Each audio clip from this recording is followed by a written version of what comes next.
एक बड़ी तगड़ी और बड़ी अहम तरीन एक प्रेस कॉन्फ्रेंस है जो कि की गई है और ये बड़ी सीरियस किस्म की प्रेस कॉन्फ्रेंस है और इसके अंदर पहली दफा ये ऐलान कर दिया गया है। आज ही न्यूज आई है कि साहब India has basically rejected the US trade deal.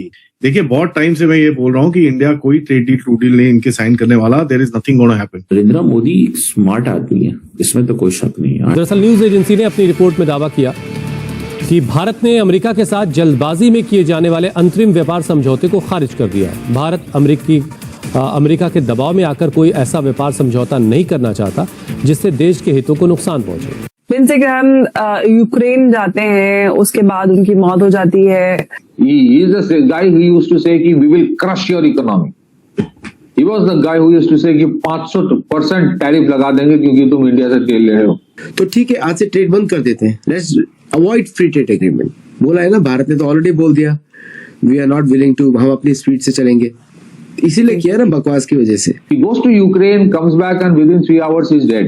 Sir, Bharat इस तमाम सिचुएशन में क्या सोच रहा है? और मोदी सरकार जिस तरह से हमने देखा है कि हर बार जो है वो ओछे हटकंडे आजमाते हैं, फिर एक ऐसा प्लान तैयार करते हैं। अब नया क्या कुक हो रहा है? एंड कहीं ना कहीं इंडिया ने पहले बोला था कि यार देखो ऐसा है, आप लोग हमारे साथ इस तरह से बिहेव नहीं कर सकते और कहीं ना कहीं आप देखेंगे कि आप जब तक हमको कोई अच्छी डील नहीं दोगे तब तक हमको कोई शौक नहीं है। एंड इंडिया के ऊपर कोई फोर्स आप चला नहीं सकते जिससे कोई इम्परफेक्ट डील हम साइन कर लें। और एक सितम रात करो हो, वो दोस्त हो, दुश्मन को भी तुम मात करो हो। दामन पे कोई छींट ना खंजर पे कोई दाग, तुम कत्ल करो हो कि करामात करो हो। कराची से लेकर खैबर तक अवाम के इसी तरह के जज्बात हैं, इसी तरह की कैफियत है। बहुत बड़ा शिफ्ट है ये। हम लाते हैं टॉप शोज और अनलिमिटेड एंटरटेनमेंट सिर्फ यूट्यूब पर। अगर आपने अभी तक हमारा चैनल सब्सक्राइब नहीं किया तो अभी सब्सक्राइब करें और बेल आइकॉन को क्लिक करके हमारी लेटेस्ट वीडियोस के बारे में अपडेट जानें। लेडीज एंड जेंटलमैन, ये चीज मैं कम से कम 1-1.5 महीने से बोल रहा हूँ। Now officially India has said कि भाई भाग जाओ यहाँ से, कोई ट्रेड डील नहीं करने वाले। स्ट्रेटेजिक रोमांस था एक बार इस दो देशों के बीच में, अभी कहीं ना कहीं हार्ड बार्गेनिंग में आ चुका है। ट्रंप ने खूब सारा प्रेशर डालने की कोशिश करी, भारत ने पूरी तरह से अब्सॉर्ब कर लिया। टैरिफ लगाए आपने, प्रेशर रशियन ऑयल के ऊपर डाला जो अभी फिर से बोलते हो भैया हम लगाएंगे। एडिशनल थ्रेट्स डाले, लेबर रिलेटेड टैरिफ एक्शन डाला, उसके बाद बोलते भाई हमको मार्केट एक्सेस चाहिए, पन्नू का केस, अभी बिश्नोई का केस, ये केस वो केस, सारे लेके केस खड़े हुए हो आप। लेकिन India did not collapse. India said no, this is not gonna happen. बात करेंगे मोदी सरकार की जिसका दायरा अमेरिका तक फैल गया, अमर पर इससे तंग है, पड़ोसियों की नाक में भी इसने दम कर रखा है। चीन की इससे नहीं बनती, हालात खराब करने के लिए कि पीछे इसका हाथ है। अब तो इसके हौसले इतने बढ़ चुके हैं, अमेरिका में भी टारगेट बनाया। इंडिया के एक्सपोर्ट्स 15% बढ़े हैं अप्रैल से जून के बीच में, जब आप पूरे दुनिया के अंदर क्राइसिस था। कमर्शियल पार्टनरशिप्स आपने ईयू की ट्रेड एग्रीमेंट्स, ऑस्ट्रेलिया, न्यूजीलैंड आप जाके देखें अभी जो एग्रीमेंट्स हुई हैं, Indonesia, and the most important one जो ईयू रीजन के साथ जो ट्रेड डील्स और ये सब चीजें चल रही हैं, जो फाइनल नेगोशिएशंस चल रही हैं, that is actually giving you quite a lot of buffer. Sir, सबसे पहले बताइएगा कि ये किस तरह से इन चीजों को डील किया जाएगा? अगर देखा जाए तो ओवरऑल इस साल इतने ज्यादा और होते ही जा रहे हैं, इसको रोका नहीं जा रहा, क्या रीजन है ये? एंड देखिए पॉलिटिकली मोदी साहब के पास जो एक बफर है वो काफी ज्यादा बेटर है। ठीक है जी, कंट्री के अंदर स्ट्रांग है, ऊपर से जो भी है यूएस की टेढ़े-मेढ़े काम कर रहे हैं वो कोई चल नहीं रहा। तो एक क्रिटिकल डिफरेंस है between India wanting America and India needing America at any cost. India wants America कि साहब आपके साथ हमको ट्रेड करना है, बट हम लोग ऐसी नहीं है कि भाई किसी भी कॉस्ट पे हमको आपके साथ ट्रेड करना है जो पाकिस्तान की हालत है, हमको वो नहीं है। We don't have that problem. तो हम आपके साथ अमेरिकन रिलेशनशिप है उसको देखते रहेंगे, हम आपके साथ काम करते रहेंगे। हमको आपके साथ डिफेंस में भी काम करना है, इंटेलिजेंस में भी काम करना है, इसमें भी करना है, उसमें भी करना है, हमको सबके साथ काम करना है। लेकिन अगर आप बोलेंगे कि भैया आपने ये रेड लाइन बनाई है, हम उसके ऊपर चले, हम नहीं चलने वाले। भारत बहुत परेशान है। एक्चुअली भारत में चाइल्ड लेबर पे बहुत स्ट्रॉन्ग लॉज है, बहुत ज्यादा स्ट्रॉन्ग लॉज है। अमेरिका की सबसे बड़ी इंडस्ट्री प्रोस्टिट्यूशन है आज के समय में। ओनली फैंस, आप 10% of all women between the age group of 18 and 24 are on OnlyFans. It's the biggest employer in America. तो भारत को क्वेश्चन करना चाहिए कि क्या हम जो भी आपसे खरीदेंगे वो प्रोस्टिट्यूशन होगा? लाइक सम इलॉजिकल क्वेश्चन, उनका भी इलॉजिकल पॉइंट है तो हम भी थोड़ा इलॉजिकल क्वेश्चन पूछे। सो पीयूष गोयल जी को थोड़ा हिंट देते हैं हम लोग कि व्हाई ये जो इस तरह की जो ये एंग्लो सेक्शन माइंड है, इन ब्रेड्स, इन सबका माइंडसेट है ये, कि ये लोग को सच कभी दिखाई नहीं देता और झूठ पे बात करते हैं, नैरेटिव से बात करते हैं। तो ठीक है, आज से ट्रेड बंद कर देते हैं, let's avoid free trade agreement. बोला है ना, भारत ने तो ऑलरेडी बोल दिया we are not willing to, हम अपनी स्पीड से चलेंगे, इसीलिए किया ना बकवास की वजह से। आप 12.5% लगाओ। जिस दिन भारत सैंक्शंस पॉलिसी लगाता है, every terrorism act through America get sponsored, उसमें 1.5% tariff on America, sanctions not tariff, sanction से उस कंट्री को लॉस होता है। इनकी बदमाशी बंद हो जाएगी। ये यू नो वो प्रॉब्लम क्या होता है ना कि हम लोग जब बड़ा अच्छी तरह इनसे बात करते हैं तो इनका आप देखिए हाउ स्टूपिड दे आर, कि भारत में आके भारत को थ्रेटन करते हैं। डिप्टी स्टेट सेक्रेटरी बोलते हैं हम इंडिया को ग्रो करने नहीं देंगे।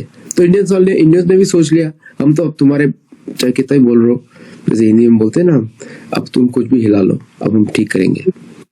तो उस तरह की बात होगी ये सब। So I don't think so trade agreement इस तरह के एटीट्यूड से साइन होगा। सर्जियो को कान खोल के सुन ले, तो भाई इस तरह बकवास करके कोई फायदा नहीं है। और he is been the worst US ambassador to India. हम लोग को शर्म है इसके ऊपर कि बकवास करते हैं। पिछले बार तो डांस करता था, मुझे I was happy with that. Eric Garcetti Bollywood गानों पे जाके कभी बॉलीवुड में डांस दिखाता था, कभी कहीं पे दिखाता था। और ये तो ऑलरेडी छपरी चाप हो गया है। ऑटो रिक्शा के पीछे लगा रहा है पोस्टर। मैं क्या शर्म आनी चाहिए भाई। ऑटो रिक्शा वालों को तुम अमेरिकन और इंडियन दोस्ती के बारे में बताओगे। तो it has gone from bad to worse now. Eric Garcetti पे हम लोग का शर्मिंदा थे कि नाचता था सड़क पे जाके, ये तो वर्ष हो गया, ऑटो रिक्शा वाले के पीछे लग गया है, अरविंद केजरीवाल को फॉलो कर रहा है। जी दोस्तों, इंडिया आजकल इस चीज पे फोकस कर रहा है जी कि हम एक डेवलप्ड नेशन बनने जा रहे हैं बाय 2047।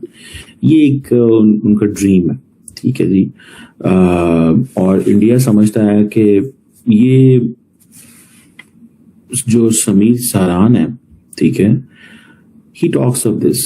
समीर सरान जो है वो समझे इंडिया के फॉरेन ऑफिस की एक फ्रंट मैन है, फ्रंट पर्सन है, not front man is not a good word. Sameer सरान ऑब्जर्वर रिसर्च फाउंडेशन के प्रेसिडेंट हैं, बड़े स्मार्ट बंदे हैं, समझ लें कि इंडिया के फॉरेन ऑफिस की एक्सटेंशन है। वो कहते हैं जी कि हम 2047 तक एक डेवलप्ड नेशन बनने जा रहे हैं, ठीक है, और इंडिया को चाइना बनने की जरूरत नहीं है। India needs to become the first India. वो चाइना बन भी तो नहीं सकते। अब फॉर एग्जांपल इंडिया किस वक्त पर कैपिटा इनकम है $2700, $2800, $2700-$2800 for example. Lower middle income country है। टाइम कितना रह गया, ठीक है जी। जो डेवलप्ड नेशन होती है वो technically as per the world bank threshold वो $14,000 कमाते हैं। डू यू थिंक कि इंडिया अगले 20 सालों में इंडिया के अंदर लोग हर बंदा $14,000 कमाएगा? अभी $2700 कमाते हैं। यानी कि अगर मैं 3,000 भी कर लूं फॉर इंस्टेंस, तो इट मींस अगले 20 सालों में इंडिया की जो पर कैपिटा इनकम है वो $14,000 होनी चाहिए। अब ये एक बेंचमार्क है, आप समझ लें। ये बेसिकली पॉलिटिकल गोल्स हैं, एंड पॉलिटिकल गोल्स की इंप्लीमेंटेशन फॉरेन ऑफिस एंड बाकियों को करने के लिए कहा जाता है कि भैया क्या कर रहे हो, दुनिया को क्या पैगाम देना है, मोदी करवाओ। अब नरेंद्र मोदी एक स्मार्ट आदमी है, इसमें तो कोई शक नहीं है। I do believe in is a smart guy.